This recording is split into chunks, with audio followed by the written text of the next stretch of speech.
আমি অনেক আগেই বলেছিলাম বর্তমান যে বিজেপি সরকার, যে গঠবন্ধন এনডিএ সরকার আছে, সেই সরকার পুরো মেয়াদ চালাতে পারবে না। কারণ ওনারা প্রথম যখন 2014 ক্ষমতায় এসেছিলেন তখন ছিল 282, তারপরে যখন ক্ষমতায় এসেছিলেন 19-এ তখন ছিল 303, 224-এ এসছে 240। কাজেই চন্দ্রবাবু নাইডু এবং নীতিশ কুমার এই দুটো দলের সংখ্যা 28, এটা নিয়ে ওনার মেজরিটি দেখিয়েছেন।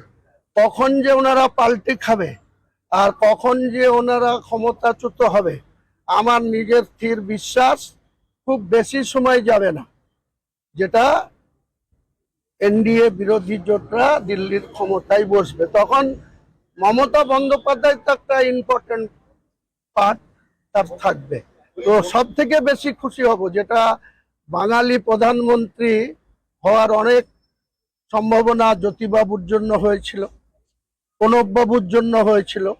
জ্যোতিবাবুকে তার দল হতে দেয়নি, তখন জ্যোতিবাবু বলেছিলেন ঐতিহাসিক ভুল করলো তার দল। আর প্রণববাবু প্রধানমন্ত্রী হতে পারেননি, কিন্তু রাষ্ট্রপতি হতে পেরেছিলেন।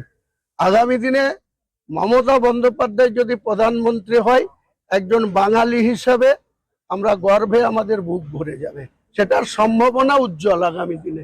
চন্দ্রবাবু নাইডু বা এরা পাল্টি খেতে